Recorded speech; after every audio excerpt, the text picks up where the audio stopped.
So welcome everybody. I'm Don, and we'll be presenting the tools in GSA now. It's called Creating Pattern Load Tools. First of all, does anybody know why do we need to consider pattern load? Well, actually, if you look at the design code or look at some basic design analysis textbook, you will find that the full load situation, which we usually do for the, let's say, a 3D finite element analysis model, is actually not the worst scenario for all the members. And for some members, some special load case, some special load pattern could be the worst case, which is worse than the full load pattern. This is particularly true for RC structure because you will have the reinforcement design for the, let's say, for the top and bottom of the beam will be very different. And if you cannot consider the pattern load effect correctly, you can have the design to be off by certain percentage. This kind of requirement is nearly in any RC design code. For example, I'm showing the Hong Kong RC code 2013. What they require is that on top of just handling the full load situation, which have 1.4 for dead load and 1.6 for live load, we have to also consider the situation which have alternative span case, which we will have just loading on some of the span, and then for the next span we will have some very light loading, let's say for just 1.0 of the dead load. And then the third classes of pattern that you have to consider is the adjacent span case, which I will show you in some drawings. You can understand it easier. In different parts of the world, the requirement could be different, but the principle is the same. For example, if you're working with the Eurocode or you're working in America, probably you will find that they don't really require you to pattern the dead load. But in Hong Kong or in the old British code, the pattern of the dead load will be required. Okay, so how should we determine it? Let's go from the basic structure analysis. Well, here is a bending moment diagram of having a point load at the second mid-span of the second span. And you will see that the point load will create, of course, a very large second moment at the mid-span, and then it will create some kind of hogging moment at the next span, and then the moment will try to fade out itself slowly. With this kind of loading, let's say you have point load at the mid-span of the second span, this will actually create some kind of hogging to the first span. If you are considering a full load situation, which loading is on every span, you can see that the loading on the second span will actually reduce the second moment in the first span. And this is exactly why having full load in every span is not the worst situation, particularly, let's say, for the second moment in a particular span. So the theory of finding out what is the worst load pattern is we have to use a technique called inference line. And inference line is just, well, as you've seen before in the slide previously, we have a point load at certain location on the beam. And as you move the point load from left to right, all the way across the 5 different spans, you will find, and we try to plot out the second moment at the mid-span of the second span, you will get the graph like this as I show on the screen. How to read this? It's very simple. You can see that, let's say from the x coordinate from, let's say 100 to 200, this is actually the position of the first span. And then 200 to 300 is the second span, and etc. So it represents the 5 span. And this graph is showing that, for example, in the first span, if we are putting a point load at the first span, it will actually create a negative effect to the second moment at the second span. And if you put the point load on the second span, then it will create a positive effect, and so on and so forth. It will just go positive, negative, etc., and fade out itself. Whenever you find the effect is positive, that means it will, when you put the loading there, it will give you a more adverse situation. And whenever you see a negative value, when you put some loading on that span, it will give you some beneficial situation. And by looking at the sign of the curve, or the inference line, you will know how to put your loading. So again, let's continue to consider the second span, the mid-span moment. And if we follow the graph, the inference line that we showed in the previous slide, you can see that this alternative span distribution will be the worst situation, which if we have maximum low at the second and the fourth span, and for the other span, it's just at the minimum, which is we call it beneficial case. Okay, now we know from the inference line, we will know where to put the maximum low and where to put the minimum low. But okay, how large is maximum and how small is minimum?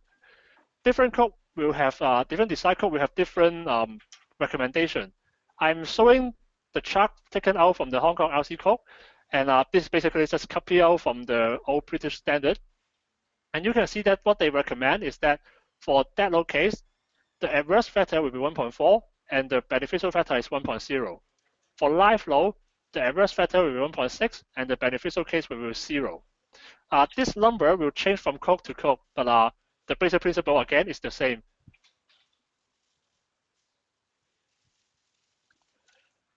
All right, so if we follow the code recommendation and do the, let's say, do the inference line analysis and find out some of the critical pattern, and the code actually recommend you to follow. And so how many patterns do we need to consider in just a simple 5-span beam? Of course, the first one will be the all-span full load case, which obviously everybody will do it. And then the second one will be the alternative span case, which is actually the second and the third one.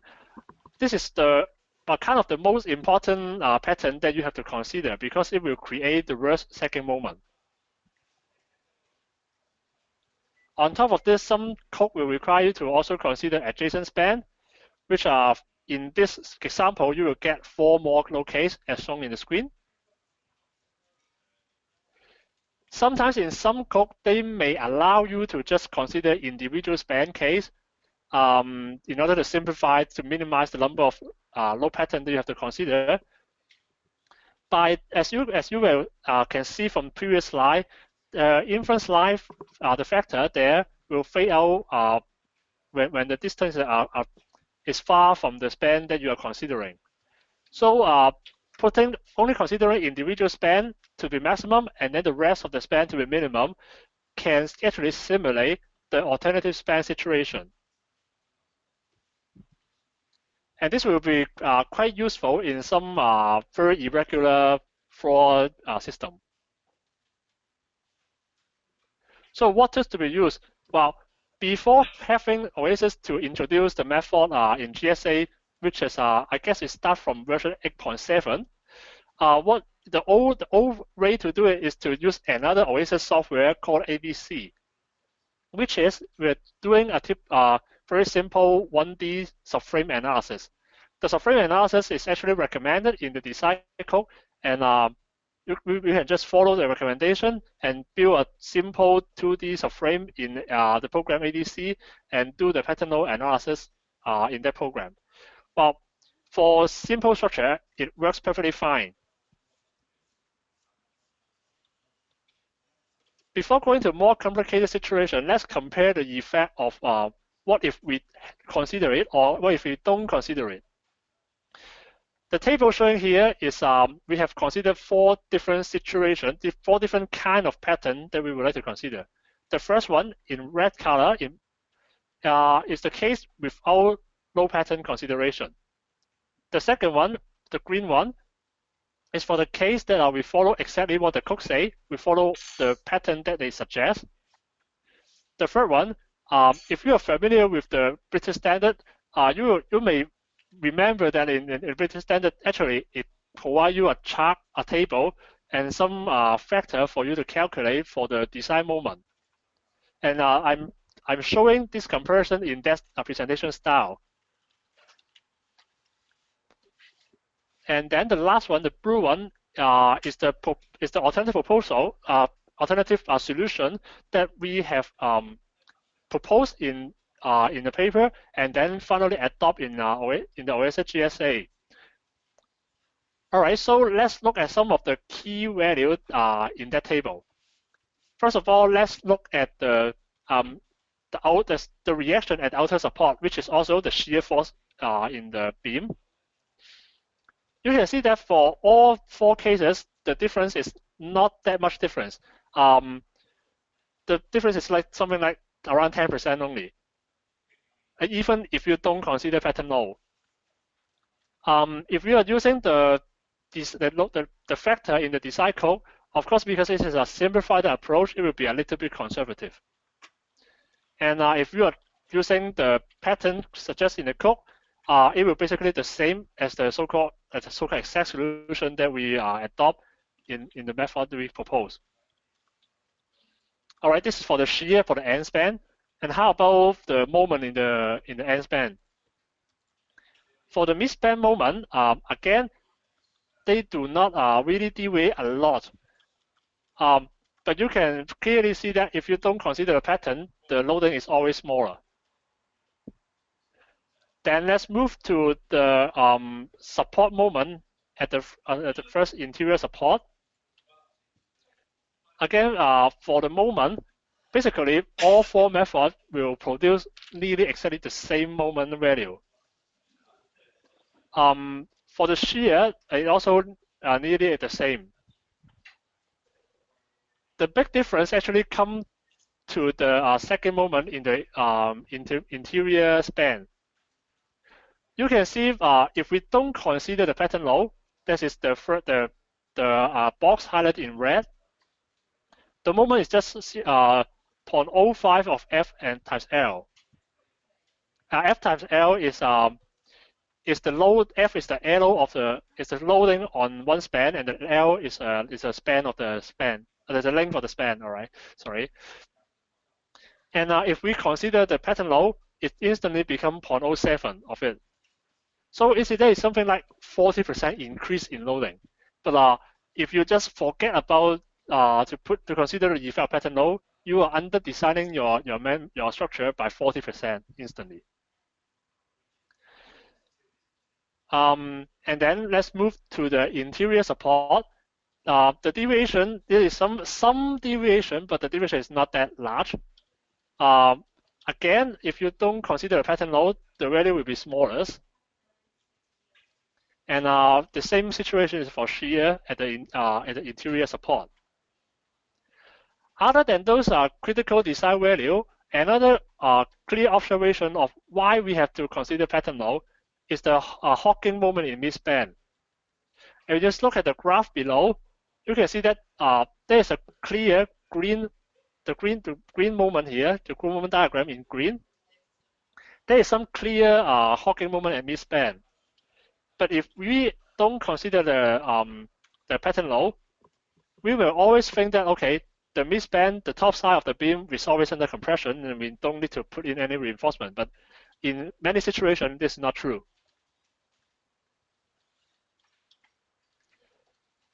All right, well, let's have a very short summary of what we have discussed so that we can move on to the next topic. First of all, the full load case does not always cover the worst loading situation. For different members, it will have different pattern to consider. And sometimes it can be quite critical to your structure. For example, well, it may under design your structure by 40%, or you may even think that it always in compression, but in reality, it can be in tension. So a number of load cases with different patterns of loading should be considered. And in theory, if you want to clearly know where the load to put to result the worst pattern, you should conduct the inference line analysis. For building structure, because for building structure, the loading is usually distributed load, which this will usually just come to a case that you switch the loading on and off for different spans.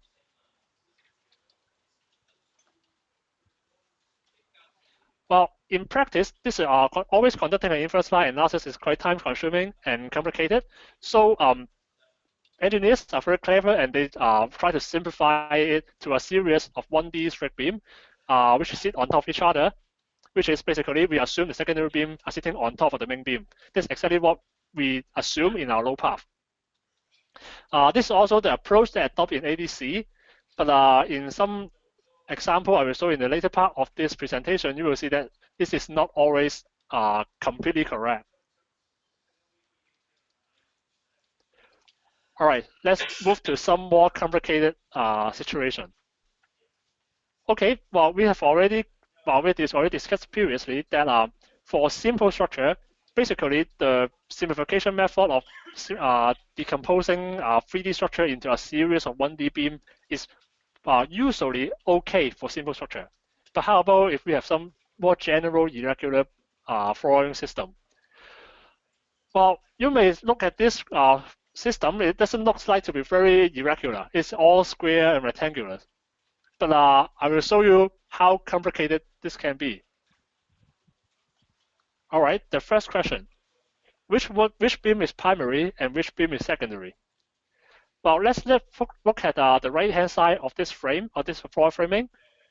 And we can identify two directions of beam, one in red color and one in blue color. So, well, which one is the red one primary or the blue one primary? Or is both of them primary or is both of them secondary? Well, if you have both the red beam and the blue beam in the same beam size, actually this question has no answer. Because whether one beam is primary or secondary, in many cases, if you have a simple frame with very distinct member size, then it can be very logical and it won't have any doubts on the answer. But in more general situation, like what we are presenting here, we have beams in different direction with same beam size and same depth, same span. Then it could be just having no solution. Which one is primary, which one is secondary? You can always assume the red one is primary, and then let the blue one is secondary and split it into 3 segments. Or you can do it opposite way, assuming the blue one is primary, and then assuming the red one is secondary and split it into 3 segments. But, well, if you really ask you why is it like this, and nobody can answer you.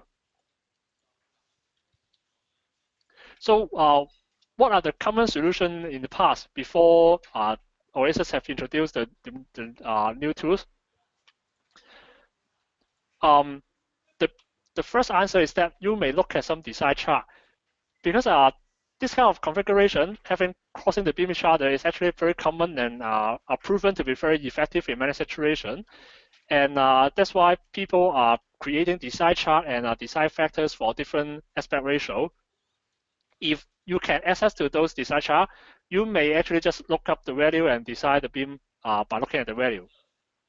But if you have a more complicated situation, the floor framing is not that perfectly regular, and it have some skewed in one side, or it have some twisting somewhere, then you will end up in a big trouble, and you don't know how to do it.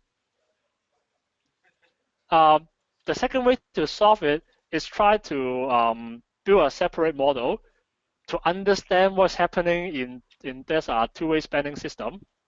Actually, this two-way spanning beam is just like a two-way slab. It works just like a two-way slab, and the loading will distribute itself according to stiffness. So you can always do a submodel for it and try to do the inference line analysis, try to understand the behavior. But by doing this, you will also end up with you need to build extra model, some extra calibration works, and then finally you have to combine the result afterward, which is a little bit more time consuming. And then if you just do a separate model and not doing the inference line analysis, you still can't get the effect from the pattern node. So you can't avoid the inference line analysis. The third approach is as I talked before, this is the most common approach, is that we assume the beams in one direction is supporting the others. But obviously, this is structurally less efficient because we just force one beam in one direction to take all the loading, and then the other one to be pretty much doing nothing. And this is also very difficult to argue why we can't do in the opposite case. And let's say if you are doing a submission design for somebody to check it, then the checker may actually ask you this question, and you just don't have an answer for that. This is just an assumption. All right, the second problem is where does the load really going? All right, let's look at the left-hand side of the framing, and you can see 4 red arrows here. The 4 beam on the right-hand side of the framing is actually supporting each other. And then it don't really have a very clear load path of having a secondary beam sit on a main beam and then main beam sit on columns. It just, well, that's ideal in scheming, but in reality, many situations that doesn't work. And sometimes we may end up in a situation that the loading is just circulating itself around. And as you can see in this example, one of the beam is actually sitting on another beam, but another beam is actually sitting on top of the third beam, and the third beam sitting on the fourth beam. But finally, the fourth beam is sitting back on the first beam, and the load is just keep on looping and looping and never have an end. So how would people usually try to solve this? Well, the simple solution is do more iteration. Just let it loop it, and after a certain round, probably the result will converge. It actually is necessary in many programs that are based on the assumption that beams are sitting on each other. And you will need to check for convergence because many programs will not do that automatically for you. This also causes a pitfall to many juniors as well. They may simply forget about it, or they just don't even know it has such a problem. And if you have ever worked in Hong Kong, the designer in Hong Kong actually have a nickname for this kind of situation, which comes from a favorite famous Japanese cartoon called The Castle in Heaven, which is a city flowing into air. And even if you do the iteration, you still can't get the pattern node effect. Although the effect is not very significant, but in theory, you can't get the effect of pattern node. Well, the other so-called solution is try to do the reframing, well, so that the loading will not keep on looping itself. But sometimes it's just architecturally less effective. For example, you have an escalator going up from one story to another story, and you need to have a floor opening somewhere, which is a long opening, and then your beam have to cut it out and give way to the escalator. And in many situations, you just don't have a choice and let the load keep looping itself. Well, you may argue with the architect that it just your engineering practice just doesn't work. But then the client will come and ask you why this doesn't work. Is this a stable structure? Well, the answer is definitely no. This is a stable structure. You can try in whatever program, you will find it as the framing is perfectly stable. Other than the 2 examples that I've shown you before, there are also many other solutions for complicated framing system. And for example, people will try to do the inference line analysis. This is, of course, the most rigorous, the most complete solution, but it also costs you a lot of time. And just to do the inference line analysis, understand the result, try to apply the pattern yourself, well, will also require more skills to the designer. But if you say, let's say you have a rectangular floor, which is just like a checker plate, checker board, then you can use the checkerboard pattern, which just having, well, one place is having the load, the one next to it doesn't, and then do it alternatively in 2D. But this is just an alternative span pattern. But this kind of pattern, again, just is not always work. Let's look at the example at the right-hand side of the slide. Well, this kind of pattern doesn't work when you have a framing that is looping itself again. Well, let's start from the panel on the top right-hand corner. Well, we have a loading there on that panel. And then if you are doing alternative span, of course, the panel next to it, let's turn it clockwise. You shouldn't put any loading there. And then the next one, you put some loading there. The next one, you don't put any loading. But then, how about the last one? Should you put anything there? Well, if you follow the logic from the span previous, for the previous span, of course you should put some loading there because the previous span don't have any load.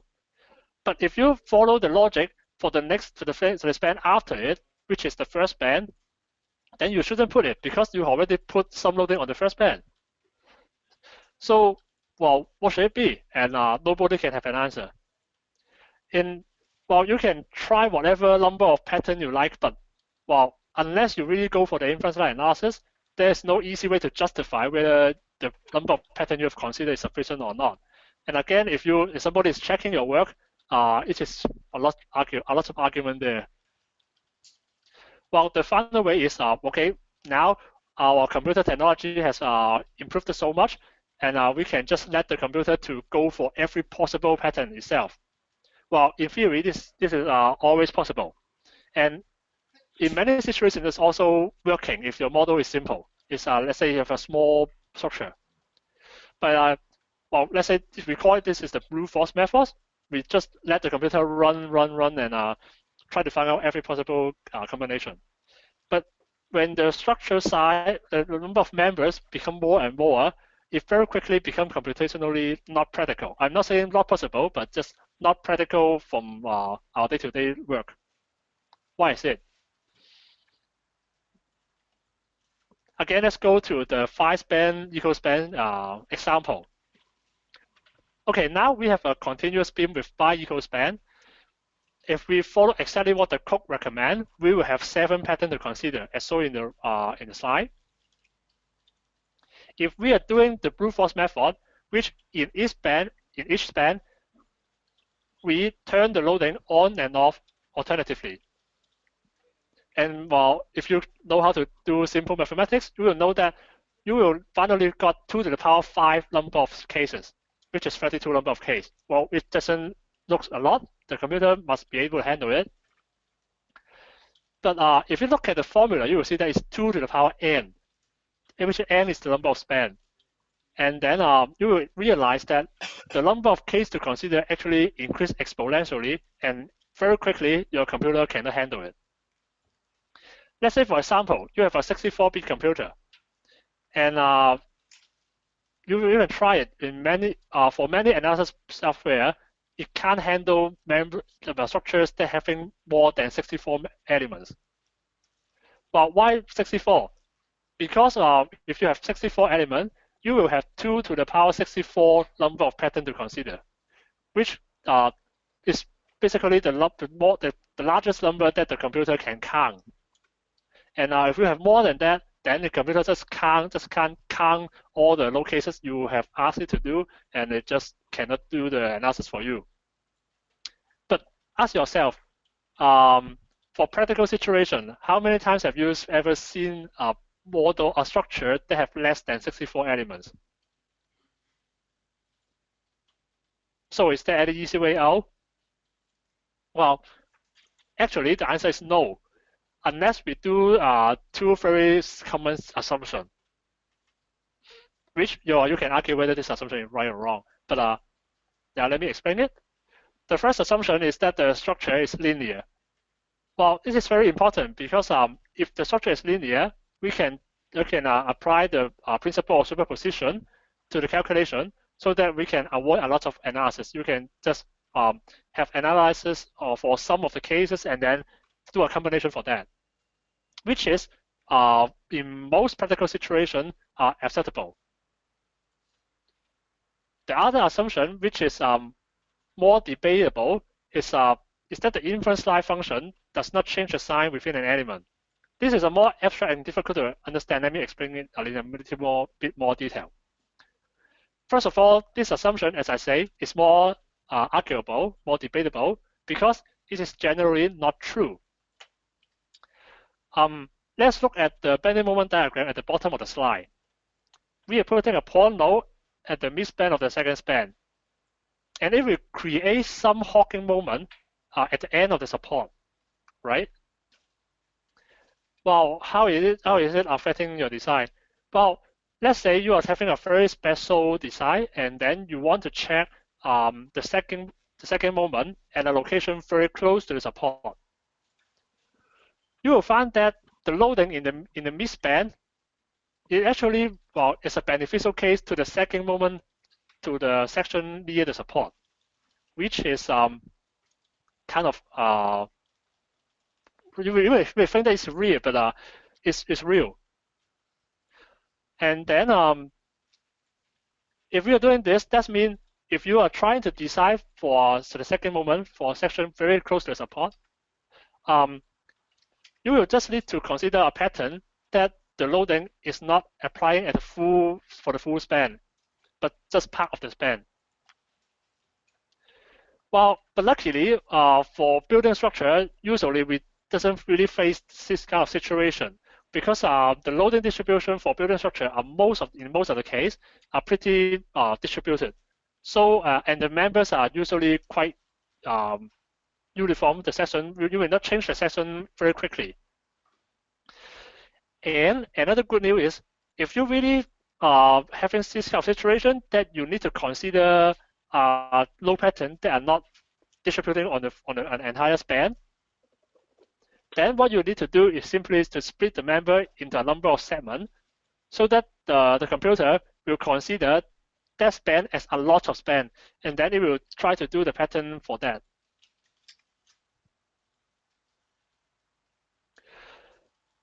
Well, the method that is adopted in the GSA is based on the method proposed by actually me here on a paper from the ICE building and structure and buildings, and you can look at the reference on top and find the paper.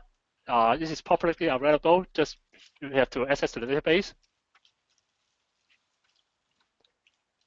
So what this paper really tells is just tell a very simple mathematical relationship. Well, mathematically, we can show that the equation on the left-hand side is identical to the equation on the right-hand side. Well, but what is the physical meaning of the equation on the left-hand side? Well, it just means the F A maximum is actually means that it's the internal force of loading on entire structures, which is creating a maximum internal force. All right. The capital letter A is the entire domain of the loading, which is the entire floor of the structure. All right. And then the I is the inference line factor. Well, if you're familiar with the theory about that, you will see that you just do this integral, you will find the member forces. And the P is just is a function that keep you switching the loading on and off. And by some not very complicated mathematics, basically the secondary school level mathematics, well, so everybody can try it yourself and look at the paper and try it yourself. It's nothing complicated at all. You can prove it. The equation can be simplified as something like in the right-hand side. Of course, with the assumption that we make previously. And we will see if the integration become two parts.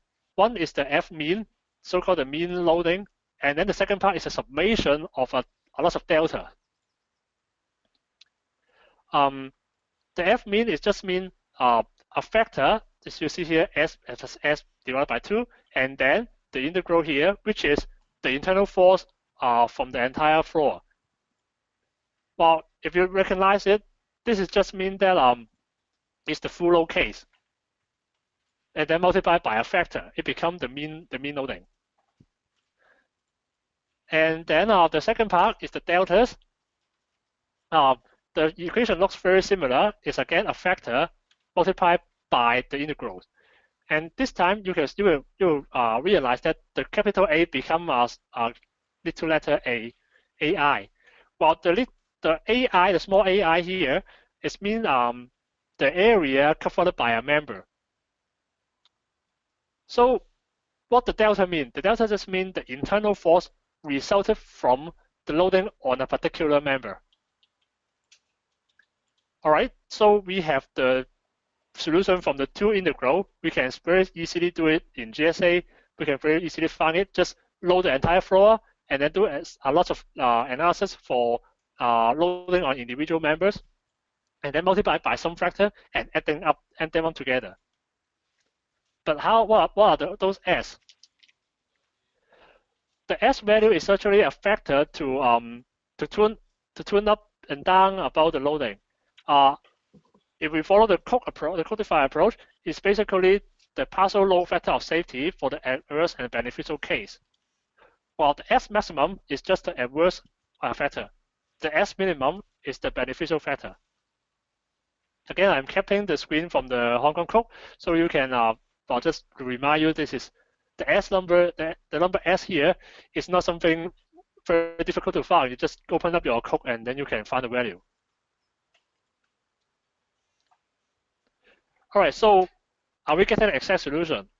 Well, for this answer, the answer is yes or no. But for buildings, in most situations, this is yes. Now, because again, as I've explained, because usually for building structure, the beam section doesn't change a lot, and then the loading is pretty uniform. But let's say if you are working on a bridge, which you have a truck running on top of the bridge, a very heavy truck really moving from one point to another point, this may not be the situation. And the method that we introduced here today does not apply to that situation, all right? And again, the inference line diagram that I show in this slide is talking about the situation when this method just breaks down. Well, the green line is the inference line factor, the inference line function, and if you can have positive and negative, etc. We are talking about the second moment in the midspan for the graph on top. Well, you can see that the inference line function just doesn't change its sign when this is within a span. Well, let's say for the first span it's always negative, in the second span it's always positive, and etc. etc. But if you are considering a section very close to the support, again it's the second moment, the situation becomes very different. You will see that the inference line function just changes its sign within the same span, and which means that if we do not split the member fine enough, you can have under-design your structure. But for building structure, usually this doesn't really matter a lot. And this is also in line with the assumption in the code. The code never asks you to pattern the loading within a span. Another typical example is the shear force in midspan. If you think carefully, if you have full load on a span, the shear force in the midspan is basically very small or nearly zero. But if you are putting loading on just half of the beam or the span, then you will get some shear force there. So how to do it? There is a tools in GSA. It should be in all the version later than 8.7. What you need to do is just go under the menu of tools, and you will find building analysis. There is a tool called create pattern load. After pressing into it, you just build your model as usual, and you will see a table asking you to fill in. You just fill in according to whatever it asks, follow the code, the adverse factor, the beneficial factor for dead load and live load, and tell the program which load case is the dead load and which load case is live load, and take the load that you want to include in your analysis. If you are doing grid area load, then you have to do one step more. You have to first expand the loading to beam load before doing the pattern load analysis.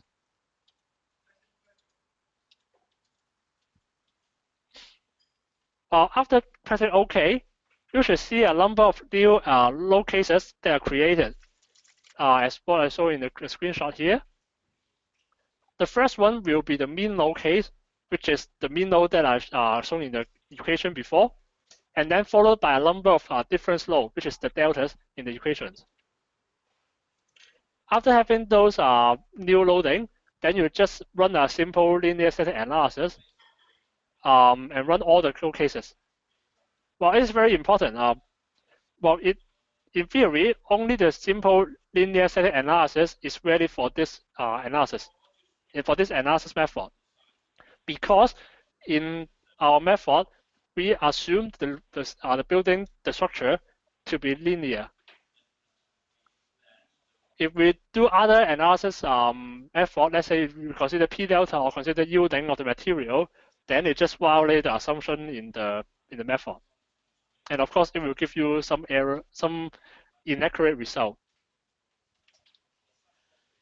After having the program to run, you will find another button under the tools menu, which will create a load combination. And then simply follow the instruction in the table that it pop up. Well, the mean load will be the mean load, of course, and the load difference will be all the load that are having the difference load. And then after pressing OK, you will see a lot of load combination. And what you are interested in is just the final two, the maximum and the minimum combination at the bottom of the load combination. And then when you do everything that we've shown before, you should be able to get the envelope for all the internal forces like moment, shear, tension, or even torsion, or even second 2D element, or even deflection. Because the method itself, the theory just doesn't really bound to any special kind of response. Okay, let me do a quick demonstration of how exactly the procedure is. So you should see a GSA here. I've run the model, so let me first unlock the model. And then because this model have already created a pattern, so I will first delete those so that you can see the complete procedure. So I first of all delete all the pattern that I create. And then also the combinations.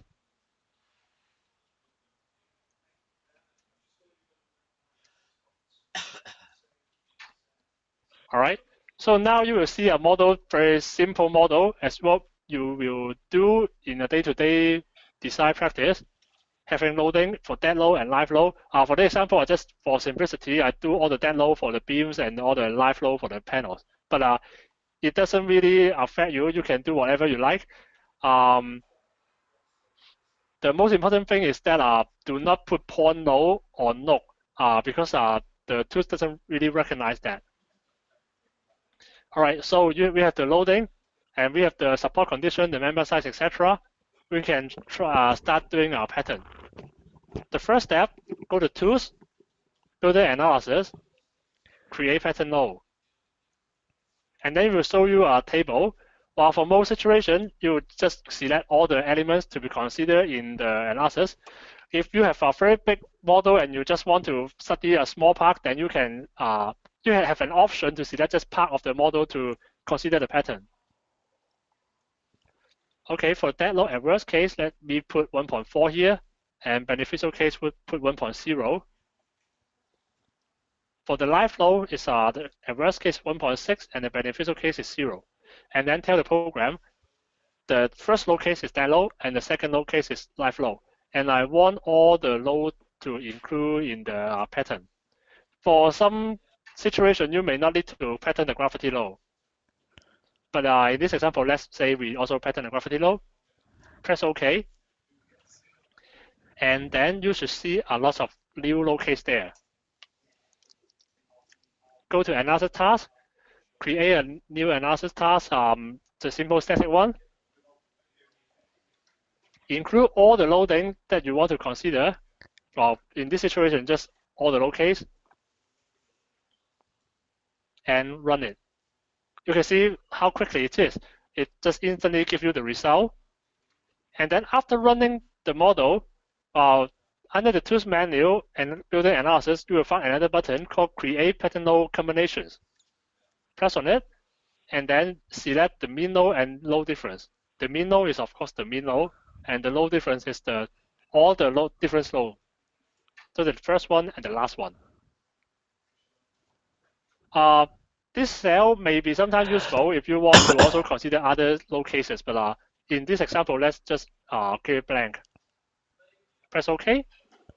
And then in the combinations, it will create a lot of combinations for you. And what you are interested in just the last two ones, the maximum and the minimum. All right. And then you should be able to see the result. Let's say we want to consider maximum. We want to look at the maximum moment, which is the Hawking moment. Because you will see the distribution. And then if you look at the minimum combination, it will show you the sagging moment. And I will, because for this system, all the members just always sagging down, so you will also see the displacement. This will also work for shear forces. Well, because it's a floor framing, so we can't see the axial load. But if you have a 3D frame, then you can also do the axial load, let's say for a truss. And then for the same for the reaction, you will also can see the effect patterns. All right, this is the demonstration that I want to show you for this model. All right, we are going to the end of the presentation. So, well, what to be expect? Actually, if you are follow exactly, even if you follow exactly what I did here, you do nothing wrong, we completely understand the theory, sometimes you will still get some very funny result. In this example, we are showing a very real bending moment diagram for a beam. The bending moment diagram is actually taken out for a beam going all the way from grid line A to the other end for grid line E near grid line 4 here, this beam. We'll try to look at this beam. The left-hand side of the bending moment diagram is the top of the beam, and the right-hand side is actually the bottom of the beam. So if we are using the traditional method to calculate the bending moment diagram, we assume the beam is sitting on top of each other. Then probably you will find something like what is on the on top of the bending moment diagram on top. Very conventional, easy to understand. You can see that clearly this free span.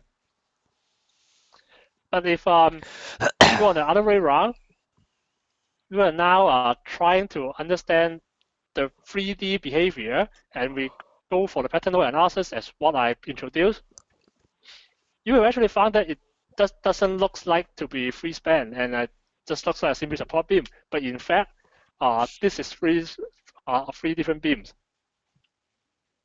Well, the bending moment diagram on the left is actually for cantilever.